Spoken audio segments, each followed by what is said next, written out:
என்ன கிரி மழையா? ஆமாங்க, வெளியில பயங்கரமான மழை. ஃபோன் என்னாச்சு, பத்திரமா இருக்கா? ஆஹா, நல்ல வேலை பொழைச்சிச்சு ஃபோனு. நம்ம phone Galaxy S7 edge.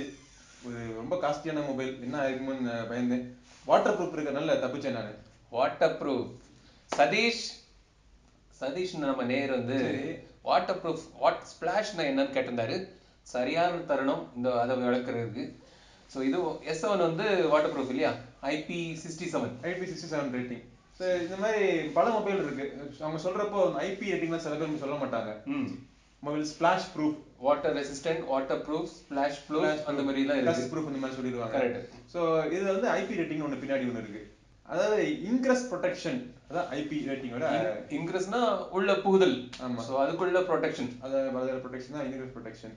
So இப்போ மோட்டோரோலா ஃபோன்ஸ், மோட்டோ ஜி இந்த மாதிரி அங்கேருந்து பார்த்தீங்கன்னா நானோஸ் கோட்டிங் கொடுத்து கொஞ்சம் லைட்டாக ஓரளவு தண்ணி பட்டாலும் ஒன்றும் ஆகாது அப்படின்னு சொல்லுவாங்க. பட் அது வாட் ஸ்பிளாஷ் ப்ரூஃப், அது ஸ்பிளாஷ் ப்ரூஃப். ஸோ அந்த மாதிரி மொபைல் ஸ்பிளாஷ், ஏன்னா அதை நீங்க தண்ணிக்கு உள்ள போட முடியாது. உள்ள போட முடியாது. ஸோ லைட்டா மழை தூதல் வந்தா அதுக்கு ஓகே. அது தூரல் வந்து எந்த ஆங்கிள் இருந்து வர்றதுக்குலாம் இருக்கு. ஸோ அதுக்கு தான் வந்து பல ரேட்டிங் வச்சிருக்காங்க. ஸோ IP67 அந்த மாதிரி ரேட்டிங்ல பார்த்தீங்கன்னா முதல்ல அது IP இன்கிரஸ் ப்ரொடெக்ஷன், அப்புறம் வர முதல் டிஜிட் வந்து டஸ்ட்டுக்கானது, அது ரெண்டாவது வர்றது வந்து வாட்டருக்கானது. ஓகே.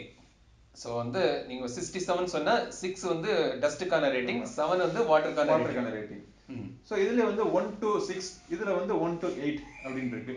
1 to 6ங்கிறது வந்து டஸ்ட் எப்படி படும், எந்த சைஸ்ல டஸ்ட் பட்டா ப்ரொடெக்ஷன் பண்ணும். ஸோ அதெல்லாம் பார்த்தீங்கன்னா 1 to 6. முக்கால்வாசி எல்லா மொபைல்ஸுமே வந்து டஸ்ட்டை பொறுத்த மட்டும் 6ல இருக்கு. ஓகே. ஸோ IP6 ரேட்டிங் கண்டிப்பா இருக்கு. பட் எந்த மொபைலுமே வந்து வாட்டர் இது நிறைய பேர் கொடுக்க மாட்டாங்க. சில ஒரு குறிப்பிட்ட மொபைல்ஸ் மட்டும்தான் வாட்டர் ப்ரொடெக்ஷன் கொடுப்பாங்க. எல்லா ஃபோனும் ஸ்பிளாஷ் ப்ரூஃப் ஃபோன் சொல்லதெல்லாம் 67 இருக்காது. 67 இருக்காது. ஸோ 64, 63 இந்த மாதிரி தான் இருக்கும். அதுவுமே இந்த ஸ்பிளாஷ் வந்து எந்த ஆங்கிளில் படுது, அதாவது 30 டிகிரியில் பட்டுச்சுன்னா IP63 ரேட்டிங் கொடுப்பாங்க. ஓகே. இந்த 90 வெர்டிகலாக பட்டுச்சு 10 ஒன்றும் ஆகலை அப்படின்னா அதுக்கு ஒரு ரேட்டிங் கொடுப்பாங்க.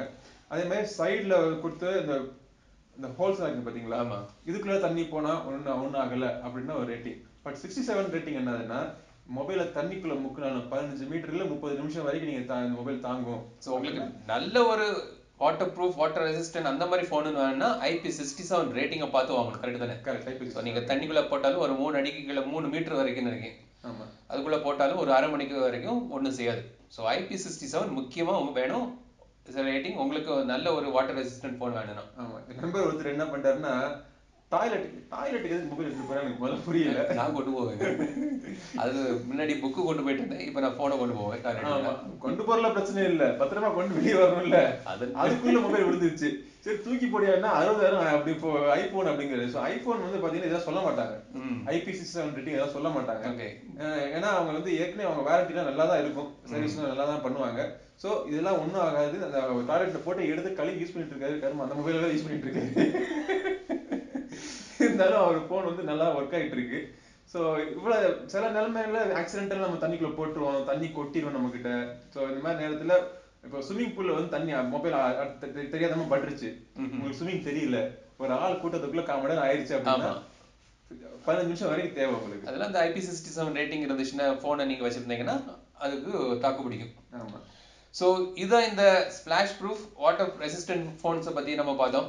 ஸோ எல்லா ஸ்பிளாஷ் ப்ரூஃபும் ஃபோன்ஸும் வாட்டர் ரெசிஸ்டன்ட் இல்லை, அதனால தண்ணிக்குள்ளே போட்டுறாதீங்க. இந்த மாதிரி கேலக்ஸி S7 இதெல்லாம் IP67 ரேட்டிங் ஃபோன். ஸோ இதை நம்ம வந்து நம்ம பக்கத்தில் இப்போ எதாவது இருக்கா, வாட்டர் இருக்கா, தண்ணிக்குள்ளே போட்டு பார்ப்போம் எப்படின்னு. ஸோ இந்த 67 வந்து வாட்டர் ரெசிஸ்டன்ட் ஃபோன். நீங்கள் வாட்டர் ப்ரூஃப் ஃபோன் அதுக்கு ஈஸியாக தண்ணிக்குள்ளே எப்படி வேணாலும் போட்டுக்கலாம், ஒன்றும் செய்யாது. ஆனால் அந்த ஸ்பிளாஷ் ப்ரூஃப் ஃபோனுன்னு வரக்கூடியதை இப்படி போடாதீங்க, ஃபோனு புட்டுக்கும். சரி, இப்போ தண்ணி வருது இருந்தாலும் ஊற்றி பார்த்துட்டேன், ஃபோன் ஒன்று பர்ஃபெக்டாக ஒர்க் ஆகும். இந்த நிலைமையிலையும் நீங்கள் ஆன் பண்ணி ஆஃப் பண்ணலாம், ஃபிங்கர் பிரிண்ட்ல எல்லாம் ஒர்க் ஆகும். கேமரா கூட யூஸ் பண்ணலாம், கேமரா கூட ஒர்க் ஆகும். ஸோ நீங்கள் அண்டர் வாட்டரில் போய் நீங்கள் ஃபோட்டோ கூட எடுக்கலாம். ஸோ அதுக்கு IP67 இருந்தால் தான் முடியும். ஸ்பிளாஷ் ப்ரூஃப் ஃபோனை நீங்கள் தண்ணிக்குள்ளே கொண்டு போய் இப்படிலாம் பண்ணாதீங்க, ஃபோன் அவுட் ஆயிடும். நான் முக்கியமாக யூஸ் பண்ணுறது ஃபோனை கழுவுறதுக்கு யூஸ் பண்ணிக்கிறேன். ஆமாம், நல்லது. IP67 இருந்துச்சுன்னா அழகாக நல்ல கழுவி யூஸ் பண்ணிக்கலாம். ஸோ இதுதான் இந்த ஸ்பிளாஷ் ப்ரூஃப் வாட்டர் ரெசிஸ்டன்ட் ஃபோனை பற்றி நம்ம பார்த்தோம். ஸோ சதீஷ் உங்களுக்கு கிளியராக இருக்குன்னு நினைக்கிறேன். வேறு யாருக்கு எந்த மாதிரி டவுட் எதாவது இருந்ததுன்னா கேளுங்க. ஸோ கிரி சொன்ன சரி சேனலில் போய் பாருங்கள், லிங்க் கீழே இருக்குது.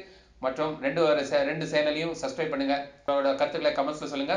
மீண்டும் அடுத்த வீடியோவில் சந்திப்போம். உங்களிடம் விடைபெறுவது கிரிதர், லட்சுமி ராஜன் from டெக் தமிழா. தமிழில் பேசு, டெக் தமிழா பாரு. நன்றி, வணக்கம். என்னங்களா பண்றீங்க? ஒர்க் ஆகுதா இல்லையா? இது என்னாச்சு?